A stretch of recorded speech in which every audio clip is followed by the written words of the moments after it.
In the heart of 1930s Mississippi, two brothers built a criminal empire on blood, sweat, and sin.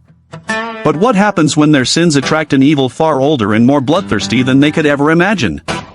Today, we're breaking down Ryan Coogler's brutal and celebrated vampire horror film, Sinners. Released on April 18, 2025, and starring Michael B. Jordan in a stunning dual role, this movie blends historical drama with supernatural terror to create something totally unique. We're going to walk through the most shocking scenes, from the twin brothers' criminal past to their terrifying transformation, and explore how director Ryan Coogler and star Michael B. Jordan crafted this incredible story of damnation and redemption. The film opens not with vampires, but with men who are already monsters in their own way. We meet Elijah Smoke and Elias Stackmore, identical twin brothers played by Michael B. Jordan, as they roll back into their hometown of Clarksdale, Mississippi, in 1932. Their arrival is heavy with a past they just can't outrun. Through sharp, brutal flashbacks, we learn their life of crime kicked off early when they killed their abusive father and fled. They found a moment of refuge before joining the military, serving in France during World War I, an experience that only hardened them. Seeing the horrors of war left them wanting more from life than the poverty and oppression of Jim Crow Mississippi could ever offer. So, when they returned in 1924, at just 29 years old, they unleashed a storm of violence, pulling off a series of bank heists that terrorized the county. Their ruthless efficiency eventually got them noticed by Al Capone himself, pulling them into the high-stakes world of Chicago's organized crime network.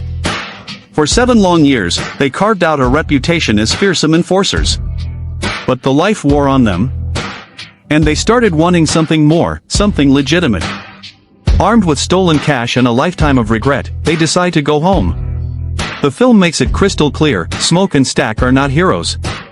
They are sinners looking for one last shot at redemption. Trying to leave their bloody past behind, the twins return to Clarksdale with a single, ambitious dream: to open a juke joint. This wouldn't just be a bar, it would be a sanctuary. It would be a blues-filled haven for their community to find some joy and escape the crushing weight of the Jim Crow South. It's their one chance to build something that gives back instead of just taking.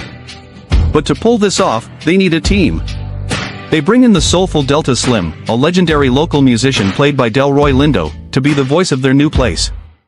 They also form an unlikely but crucial partnership with Grace and Bo Chow, a local Chinese shopkeeper couple who become their trusted suppliers, forging a fragile bond in a deeply divided society.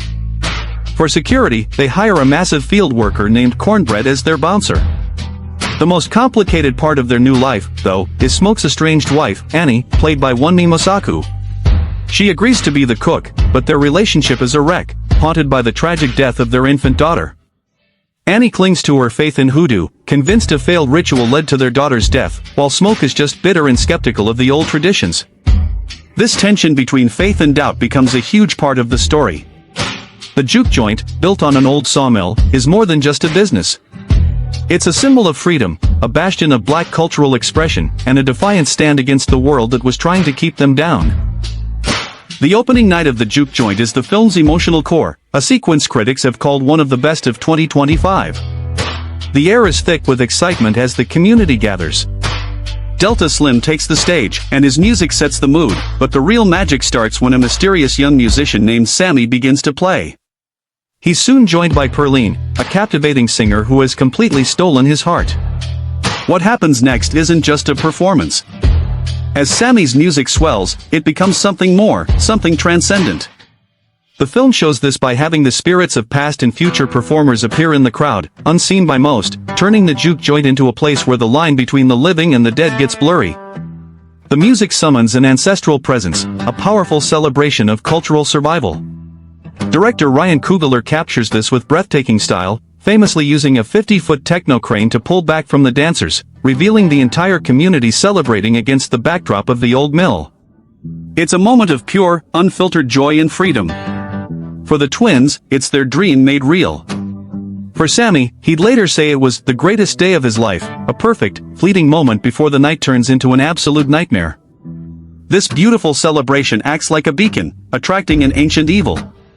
A centuries-old Irish vampire named Remmick, played by Jack O'Connell, shows up at the juke joint with his followers. We learn that Remmick, after being hunted by Choctaw vampire hunters, found shelter with a married Klansman couple, whom he promptly turned into his loyal servants, a chilling example of his power to corrupt even the most hateful people. Remmick and his crew try to get into the juke joint, offering money and their own dark music. It's a tempting offer, a quick fix for their financial problems, but Smoke's gut screams danger. He refuses them, and that single decision seals their fate.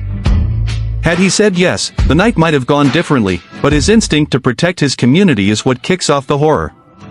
The vampires and sinners aren't mindless monsters. They keep their memories and personalities, but the infection cranks up their darkest impulses, twisting them into predators. They also share a hive mind, a telepathic link that lets them coordinate attacks and absorb the culture of every new person they turn. Remmick's goal is terrifyingly specific. He wants to infect the patrons to build a new vampire family, and he sees Sammy as the key.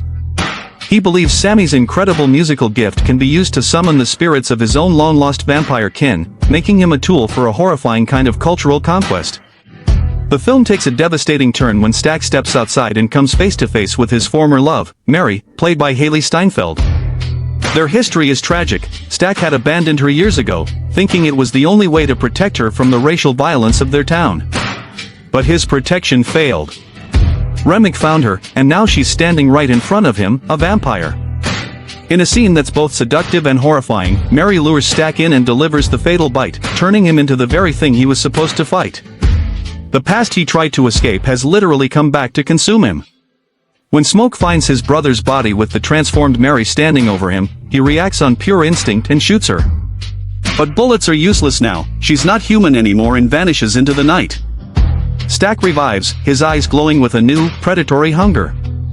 But as he lunges, Annie acts fast. She throws a jar of pickled garlic juice in his face, and the vampire screams in agony. In a perfect twist of irony, the very hoodoo folk magic that Smoke dismissed as superstition is the only thing that saves them. His wife's faith becomes their shield.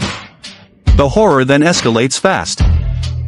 Outside, Remmick turns Cornbread, the bouncer, and the vampire's hive mind allows them to launch a perfectly coordinated assault. As Smoke desperately closes the joint and sends people home, the vampires pick them off in the darkness, and the infection begins to spread like wildfire. With the community bleeding out and his brother lost to the curse, Smoke and the few survivors are trapped. Remmick delivers a chilling ultimatum: give him Sammy, or he'll go to the Chow's home and turn their young daughter, Lisa. He, along with the newly turned Stack and Mary, tries to seduce the survivors, offering them undeath as an escape from the daily racial oppression they face. They even reveal that a local clan leader plans to attack the juke joint at dawn, trying to position themselves as twisted saviors. The survivors refuse. Enraged and unwilling to let the infection spread any further, Grace Chow makes a defiant, heroic choice. She screams at the vampires, "You want in? Come on in," and deliberately invites them inside, breaking the supernatural rule that kept them out. This incredible act of sacrifice kicks off the final, bloody battle. The fight is a massacre. Grace, her husband Beau, the brave Annie, and the soulful Delta Slim are all killed. The architects of the dream are sacrificed to the nightmare. Seeing Annie die, a devastated Mary flees, a flicker of her old self momentarily breaking through the curse. In the chaos, Smoke and Sammy manage to take down Remmick just as the first rays of sunlight pierce the horizon. The sun incinerates Remmick and his horde, ending the main threat. The ending is just heartbreakingly bittersweet. Smoke survives the night, but Stack and Mary are now cursed to an eternity of undeath. A post-credits scene jumps forward decades to 1992. We see Stack and Mary, looking exactly as they did in 1932, forever young, forever damned. They watch an elderly Sammy from a distance. Stack reflects that despite the horror, that night was the last time he ever saw his brother, the last time he ever felt the sun, and the only time they were ever truly free. Smoke sends Sammy away to safety before dying from his own wounds from the battle. In the end, Sinners is so much more than just a horror movie, it's a powerful allegory. The film's tagline says it all: you keep dancing with the devil, one day he's gonna follow you home. The vampirism is a metaphor for all the evils of the Jim Crow era, the oppression, the economic exploitation, and the violent theft of black culture. The music, especially Sammy's performance, represents the resilient spirit of a community that finds ways to create beauty even when faced with unspeakable horror. The juke joint, though it was destroyed, stands as a symbol of a beautiful, fleeting moment of freedom that could never be truly erased. Critics have praised it as Coogler and Jordan's most daring work, and easily one of the best films of 2025. What did you think of Michael B. Jordan's transformation in Sinners? Let me know your theories in the comments below. If you enjoyed this breakdown, be sure to like and subscribe for more recaps.